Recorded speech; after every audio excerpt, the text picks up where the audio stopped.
Assalamu alaikum बच्चों. In the name of Allah, the most gracious, the most merciful. Students of 9th, 8th class have already been given many lectures on different topics. Today I am going to give a lecture to you all, 7th class students, and the topic of today is personal and environmental hygiene. Personal का मतलब होता है जाती, personal का मतलब है जाती और एनवायरमेंटल का मतलब है माहौलियाती। हाइजीन कहते हैं सफाई को। जाती और माहौलियाती सफाई की क्या अहमियत है, ये क्या चीज़ है, आज हम इसके बारे में डिस्कस करेंगे। तो students, as I have already written on the board, ये दो आपको पॉइंट्स नज़र आ रहे हैं। एक ये 7-8 पॉइंट्स का एक ये टॉपिक है, इसके अलावा एक ये टॉपिक है। इसमें है पर्सनल हाइजीन, ये है एनवायरमेंटल हाइजीन। तो हम पर्सनल हाइजीन को पहले डिस्कस कर लेते हैं। पर्सनल हाइजीन में सबसे इम्पोर्टेंट और सबसे पहले चीज़ आती है बाथिंग, टेक बाथ, नहाना। तो रोज़ाना नहाना जो है वो सेहत के लिए बहुत ज़रूरी है। इससे इंसान एक्टिव रहता है, चुस्त रहता है, जिस्म पर मैल की चैन नहीं जमता और इंसान की सेहत बरकरार रहती है। इसीलिए हमें अपनी रोज़मर्रा ज़िंदगी में रोज़ाना नहाने की आदत को अपनाना चाहिए। नंबर 2 आ रहा है brush your teeth daily, every day, every meal. हमें अपने दांतों को हर खाना खाने के बाद साफ़ करना है। दिन में 2 टाइम खाना खाएं, दांतों को साफ़ करें। दिन में 3 टाइम खाना खाएं, दांतों को साफ़ करें। खाना खाने के बाद दांतों को साफ़ ज़रूरी करना है। कोई बच्चा बता सकता है दांत कब कब साफ़ करने चाहिए? तो हाथ खड़ा करके बताएगा? जी बेटा प्लीज़। खाना खाने से पहले और खाना खाने के बाद। शाबाश, बैठ जाए जी आप। शाबाश, वेरी गुड, बैठ जाए जी। स्टूडेंट्स, खाना खाने के बाद दांत साफ करने चाहिए और रात को सोने से पहले दांत साफ करने चाहिए। अब जैसे नहाना ज़रूरी है, बॉडी की सफाई होती है, इसीलिए अगर हम खाना खा लें, इसी तरह से अगर हम खाना खाने के बाद दांतों को साफ ना करें तो बहुत सारे फूड पार्टिकल्स, खाने के ज़रात जो हैं वो हमारे दांतों में जम जाते हैं और हम जो है रात को वैसे ही सो जाते हैं और वही ज़रात पूरी रात गल सड़ के मुख्तलिफ जरासीम की शक्ल इख्तियार कर लेते हैं। इसलिए खाना खाने के बाद लाजमी दांतों को ब्रश करना चाहिए और रात को स्पेशली सोने से पहले दांतों को ब्रश करना इंतहाई ज़रूरी है। क्लिप योर नेल, अपने नाखूनों को बाकायदगी से काटना है। नाखून काटने इंतहाई ज़रूरी है। अगर हम अपने नाखूनों को नहीं काटेंगे, बड़े हुए नाखूनों के अंदर मैल जम जाएगा और जब हम खाना खाने लगेंगे, कोई भी चीज़ खाएँ तो वही मैल कुचैल हमारी बॉडी के अंदर चला जाता है और हमारी बीमारियों के जो है वो बाइस बनता है। तो लिहाजा जाती से तो सफाई में नाखून काटने, नाखूनों को तराशना बहुत ज़रूरी है। क्लिप योर नेल रेगुलरली, क्योंकि तरतीब से आपने इसे काटना है और ख़ास तौर पे on the day of Friday को काटने का सवाब भी है। कॉम योर हेयर, बालों को कंघी करना बहुत ज़रूरी है। बहुत सारे बच्चे, बहुत सारे स्टूडेंट इस प्रैक्टिस में नहीं है कि वो बालों में कंघी करें। अगर हम बालों में बाकायदगी से कंघी नहीं करते तो बालों के अंदर जुएँ भी पैदा हो सकती हैं जो कि इंसानी खून चूसती हैं, स्टूडेंट को कमज़ोर कर देती हैं, उसकी सेहत नहीं बनती, उसकी पढ़ाई में मसाइल बनते हैं। लिहाजा दांतों के साथ, नाखून के काटने के साथ साथ बालों में कंघी करना भी इंतहाई ज़रूरी है। Wash your hand before every meal and after using washroom, ये बहुत इंपॉर्टेंट है। स्टूडेंट्स, हमें जो अपने हाथ हैं वो खाना खाने से पहले हर हालत में साफ़ करने चाहिए। साबुन के साथ, अच्छी तरह से साबुन के साथ हाथ को धोना चाहिए। और इसके अलावा जब भी वॉशरूम यूज़ करें, टॉयलेट यूज़ करें, अच्छी तरह से हम वॉशरूम को जो है यूज़ करने के बाद हम बाद में अपने हाथों को अच्छी तरह से साफ़ करें और वॉशरूम में भी अच्छी तरह से खुला पानी बहाएं ताकि जो नेक्स्ट इंसान वॉशरूम यूज़ करने लगे उससे कोई प्रॉब्लम ना हो। तो वॉशरूम को यूज़ करने का तरीका भी आना चाहिए और हाथों की सफाई इंतहाई ज़रूरी है। हैंडकरचीफ, आपके हाथ में एक रुमाल हो, आपके पास एक रुमाल आपके बैग में हो, पॉकेट में हो, ताकि जब भी आपको कोई जुकाम, नज़ला, स्नीजिंग हो तो आप उसको इस्तेमाल करें, उसको आगे रख के आप उसके ऊपर स्नीजिंग करें और वही आप दोबारा अपने संभाल लें, उसे जब मौका मिले तो आप उसे अच्छी तरह से धो के साफ कर लें। तो ओपन स्नीजिंग भी बीमारियों का बायस बनती है। नज़ला जुकाम खांसी जो है अगर हम नाक साफ करते हैं और यहाँ पर हाथ लगा देते हैं, कोई उसको और हाथ लगाता है, किसी को जुकाम लगा हुआ है, तो उससे क्या होता है कि वो कम्युनिकेबल डिजीज़ है, वो एक इंसान से दूसरे इंसान तक मुंतकिल हो जाती है। तो हमारे पास अपना ज़ाती एक रुमाल जो है वो सब स्टूडेंट को वाइट कलर का एक रुमाल अपने पास रखें। ये बहुत इंपॉर्टेंट है, ये आपकी लाइफ में कहाँ इंपॉर्टेंट है। आप इसको अपने यूनिफॉर्म का हिस्सा समझें, जैसे आपने यूनिफॉर्म पहना होता है इसी तरह से आप समझें कि ये हमारे यूनिफॉर्म का एक पार्ट है। अगर हमारे पास रुमाल वाइट नहीं होगा तो हमारा यूनिफॉर्म कंप्लीट नहीं है। तो रुमाल अपने पास रखना इंतहाई ज़रूरी है। नीट एंड क्लीन यूनिफॉर्म ये बहुत ज़रूरी चीज़ है। हमें जो है वो रोज़ाना स्कूल आते वक्त अपने यूनिफॉर्म को neat and clean well pressed अच्छा यूनिफॉर्म होना चाहिए। शूज़ हमारे पॉलिश हो, यूनिफॉर्म बिल्कुल साफ़ सुथरा हो, उस पर कोई गंदगी ना हो और अच्छे तरीके से वेल प्रेस्ड यूनिफॉर्म हो। ये वो चीज़ें हैं जिनको अडॉप्ट करके हम अपने आप को साफ सुथरा रख सकते हैं और कोई बंदा भी हमारे साथ बैठेगा बात करेगा तो उसे अच्छा लगेगा। अगर हम गंदे बंदे पहने होंगे, हमारे मैल के चैल होगा, दांतों को सफाई नहीं की होगी, नाखून बड़े होंगे, बालों को कंघी नहीं की होगी, यूनिफॉर्म पहला के चेहरा पहना होगा तो वो एक अच्छा इंप्रेशन नहीं होता, वो अच्छा उसे कोई भी नहीं समझता। तो ज़ाती सेहत और सफाई के बहुत ही ये अहम असूल है, हमें ये अपनाने होंगे। तो स्टूडेंट्स आप इस पर अमल करेंगे?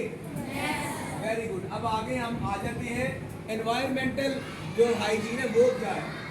जहाँ पर हमने अपने जिस्म को साफ कर लिया, अपने नाखूनों को, बालों को साफ कर लिया, दांतों को साफ कर लिया, नाखून तराश लिए, इसी तरह से हमें अपने माहौल को साफ रखना भी इंतहाई ज़रूरी है। तो सबसे पहले पॉइंट आता है डू नॉट लिटर। हमने कूड़ा करकट नहीं फेंकना। हमने अपना जो भी खाना, जो चीज़ आपने रैपर इस्तेमाल किया, कोई चीज़ आपने स्लांटी बिस्किट वगैरह कुछ भी अगर पहले तो खाए ना स्लांटी, अगर आपने बिस्किट या कोई भी चीज़ ऐसी खाई है तो वो आपने उसे बाहर नहीं फेंक देना, उसे डस्टबिन में ही फेंकना है। यूज़ डस्टबिन, ताकि वो इर्द गिर्द फैले हुए कचरा जो है वो आपकी क्लास को, आपके माहौल को पूरा करेगा, गंदा कर देगा। तो डू नॉट लिटर। आपने रास्ते में जाते हुए गाड़ी में कुछ चीज़ खा रहे हैं, आप शॉपिंग बैग या कोई भी चीज़ थी, खाना खाया, गाड़ी का शीशा नीचे किया और आपने उसमें से उसे बाहर सड़क के दरमियान फेंक दिया, तो ये काम नहीं करना। डू नॉट लिटर का मतलब है कि कूड़ा करकट नहीं फेंकना। अपने आपने जो भी कूड़ा करकट है आपने उसको एक डस्टबिन के अंदर रखना है ताकि वो गंदगी को बनाने का बायस ना बने। Do not spit. आपने ये नहीं है कि थूक आया है तो फौरन सबके सामने थूक दिया, ऐसा भी नहीं है। थूकने के लिए अगर थूक आ भी गया है तो बेसन को यूज़ करें किसी साइड पर जाके, ऐसी जगह पर जहाँ पर आप समझते कि सेफ है, क्योंकि जो थूकना है ये भी जरासीम और बीमारियाँ फैलाने की वजह बनता है। अगर एक बंदे को नज़ला जुकाम खांसी है और वो जगह जगह पर थूक देगा तो अगर वहाँ पर कोई पास से गुजरता है उसको हाथ लगता है तो वो भी उस मर्ज का शिकार हो सकता है। तो ये भी आपने, जैसे आपने लिटर नहीं करना, इसी तरह से आपने थूकना भी नहीं है। दरख्तों को नहीं काटना, दरख्तों की ब्रांचेस को, प्लांट्स को नहीं काटना। दरख्त जो है वो ऑक्सीजन पैदा करते हैं और हमें इंसानों को, जानदारों को ऑक्सीजन की ज़रूरत होती है और हम जो कार्बन डाइऑक्साइड निकालते हैं उसकी ज़रूरत होती है दरख्तों को। तो लिहाजा दरख्तों को कट नहीं करना, कोशिश करनी है कि ज़्यादा से ज़्यादा ट्रीज़ लगाएं। अगर नहीं लगा पा रहे या कहीं आपको मौका नहीं मिल रहा तो कम से कम जो पहले से मौजूद ट्रीज़ हैं उनको मत काटें, उनको ख़राब मत करें। ये बड़ा ज़रूरी है, ये भी माहौल को साफ रखने के लिए बहुत ज़रूरी है। आपने अपने स्कूल को, अपने होम को, अपने वर्क प्लेस को साफ़ सुथरा रखना है। हमारे यहाँ पर बहुत कॉमन प्रैक्टिस है कि अपने घर की सफाई कर ली, कूड़ा करकट इकट्ठा किया और ला के बाहर गली में फेंक दिया। अब वो क्या, गली भी आपका हिस्सा है। और इस तरह से क्या होता है कि गाँव के किसी कोने में चले जाएँ, एक बहुत बड़ी बूढ़ी लगी होती है जिसे हम हीप ऑफ गार्बेज कहते हैं, उस कोने में चले जाए तो गंद है। वहाँ पर उस गंद में क्या होता है कि मक्खियाँ आके बैठती हैं। वो मक्खियाँ जो हैं वो फिर खानों में जाके बैठती हैं, वो गंद जो है वो खानों तक पहुँचता है, इंसान वो खाना खाता है बीमार हो जाता है। तो सफाई रखना बहुत ज़रूरी है। हमने अपने घरों को भी साफ रखना है, अपने स्कूल को भी साफ रखना है, अपनी वर्क प्लेस को भी साफ रखना है, अपनी कम्युनिटी को भी साफ रखना है। ये बात समझ में आ गई है? ये बहुत ज़रूरी है। और इसके अलावा एक और भी है, बहुत सारे लोग ऐसा करते हैं कि कूड़ा करकट इकट्ठा किया, एक कोने में रखा और बाद में क्या किया, उसको आग लगा दी। Do not burn the garbage. Do not litter, आपने ये काम नहीं करना, आपने इसको अवॉइड करना है। गार्बेज को आपने बाकायदा एक जगह पर डब्बे में डाल देना है कि जैसे वो खाने वाले आए वो उसे इकट्ठा करें और ले जाएं ताकि वो रिसाइकलिंग के लिए चला जाए। तो ये बहुत ही कॉमन प्रैक्टिस है जो हमने करनी है। इसके अलावा हमने एक और बड़ा अहम काम करना है, जो हमें बाहर निकले गली मोहल्ले में आपको हर तरफ सड़कों पे शॉपिंग बैग उठते हुए नजर आते हैं। कोई भी चीज़ लेने लगे हम कहते हैं शॉपिंग बैग में डाल दो, सब्जी लेने जाएं शॉपिंग बैग में डाल दो, खाना लेने जाएं शॉपिंग बैग में डाल दो, चाय लेने जाएं शॉपिंग बैग में डाल दो, दूध दही घर से लेने निकल जाए शॉपिंग बैग में डाल दो। भाई ये नहीं करना। आप जितना शॉपिंग का यूज़ करेंगे शॉपिंग बैग की उतनी ज़्यादा इस्तेमाल होगा तो गली महल्ले में बात फैला हुआ नजर आएगा। तो सब्जी लेने जाएं, घर की ग्रॉसरी लेने जाएं, वालिदैन से बात करें, अम्मी अबू को बताएं कि पापा या मामा या जैसे भी आप कुछ जाते हैं साथ तो घर से कोई बैग ले जाएं, उस बैग में वो ग्रॉसरी डालें और ले आएँ। शॉपिंग बैग ना लें। दही लेने जाएँ तो घर से बर्तन ले जाएँ, दूध लेने जाएँ तो घर से बर्तन ले जाएँ। आप उसके अंदर मिलवा के लाएँ, क्योंकि जो शॉपिंग बैग है ये सेहत के लिए नुकसानदेह है, ये माहौल को भी ख़राब करता है और इंसानी सेहत को भी ख़राब करता है। जब इसमें गर्म गर्म चीज़ डालते हैं तो शॉपिंग बैग के ज़रात जो होते हैं वो उसके साथ शामिल हो जाते हैं और वो हमारे खाने को मुतासिर करते हैं, खाने को ख़राब कर देते हैं। तो फिर इंसान जब वो खाना खाता है उससे वो बीमार हो जाता है। ये भी इसको बड़ा एक उसके लिए कहने की एक अहम पॉइंट है जो उसे नोट करना चाहिए। डू नॉट मेक नॉइस, माहौल को साफ सुथरा रखने के लिए एक और बड़ी अहम चीज़ है कि शोर मत करें। लेकिन अब मैं जब बोल रहा हूँ आप तक आवाज़ जा रही है, अगर इसमें और ज़्यादा शोर शामिल कर दी तो मेरी आवाज़ आप तक नहीं जाएगी। तो लिहाजा माहौल को साफ सुथरा रखें, ऊँचा शोर ना करें। स्पेशली जो हमने घरों में बहुत ज़्यादा ऊँची आवाज़ में लाउड स्पीकर लगा देते हैं, बहुत ऊँची आवाज़ में हम गाने वगैरह प्ले करते हैं, उससे आप खुद भी प्रॉब्लम में आते हैं, हमारे कानों को जो पर्दे मुतासर होते हैं और साथ वाला जो है वो भी घर की जो करीबी लोग हैं वो भी मुतासर होते हैं। तो students, today our topic personal and environmental hygiene, the points have been written on the board in front of you. आप लोगों को समझ आ रहे हैं, पॉइंट्स आपके सामने हैं, आपने इन मैयर्स के ऊपर अमल करना है। अमल करेंगे?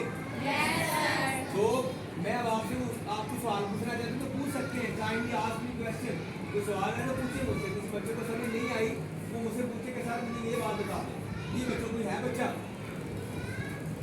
सवाल करने की जरूरत पैदा करें। आपके जो जेहन में सवाल है, मुझे पता है बहुत से बच्चों के जेहन में सवाल है, लेकिन होता क्या है कि उठ के बात नहीं कर पाते। क्या हम खड़े ना हो, हिचकिचाहट होती है, या खौफ आता है, पता नहीं सर क्या कह देंगे, कुछ भी नहीं। हिम्मत करनी है, आपने केयरफुल होके, कॉन्शियस होके पूरा आपने सवाल करना है। अगर कोई सवाल है तो पूछ सकते हैं। जी प्लीज़। अब हम 7th क्लास में हो गए हैं, 8th में आगे बड़ी क्लास में जा रहे हैं। कोई सवाल है? मैं आपसे क्वेश्चन कर लूँ? आपने सिर्फ हैंड रेज करने हैं, do not speak, just raise your hands. Environmental और पर्सनल हाइजीन के बारे में हमने बात की है। तो मैं आपसे अगर सवाल करूं कि 2 किस्म की सफाई कौन सी है, सफाई की 2 अक़साम कौन सी है? सफाई, हाइजीन का मतलब सफाई है ना, सफाई की 2 अक़साम है। तो 2 अक़साम कौन सी है? हाथ से तो खड़ा करना है, सिर्फ हाथ। जी बेटा, क्या नाम है आपका? बैग बताएंगी कौन सी 2 अक़साम है सफाई की? महक के लिए क्लैपिंग करेंगी।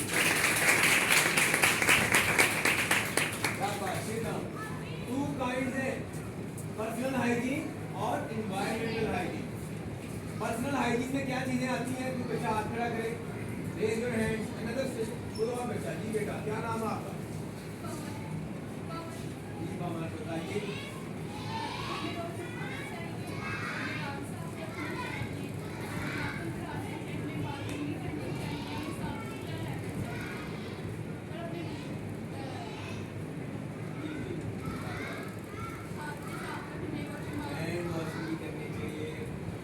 क्लैपिंग करेंगे।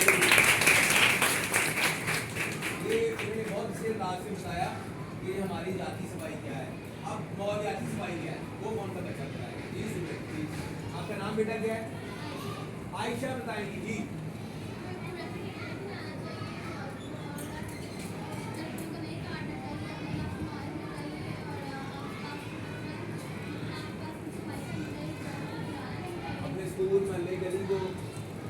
सुथरा रखना चाहिए और इसके अलावा शोर नहीं ज़्यादा जाना चाहिए, दरख्तों को नहीं काटना चाहिए। क्लैपिंग करें वेरी गुड। तो स्टूडेंट्स मेरे ख्याल में आज हमारा टॉपिक जो है वो क्लियर हो गया है, आपको समझ आ गई है। हम आपके पास इसलिए आते हैं आपको बताएं, आपको अवेयरनेस दें, कम्युनिटी में जाके आप काम करें, कम्युनिटी में ये बेहतरी लाएं, खुद से आपसे 10 लोगों तक और काम जाएगा, वो भी बेहतर होंगे और बहुत सारी बीमारियों से हम अपने आप को बचा सकते हैं। अगर हम ज़ाती और माहौलियाती सफाई का ख्याल रखते हैं तो हम बहुत सारी बीमारियों से बच सकते हैं। तो बीमारियों से बचाव का जो सबसे अच्छा तरीकाकार है वो सबसे पहला यही है कि आप अपने आप को और अपने माहौल को साफ सुथरा रखें। इंशाल्लाह आप इस पर अमल करें। Thank you very much.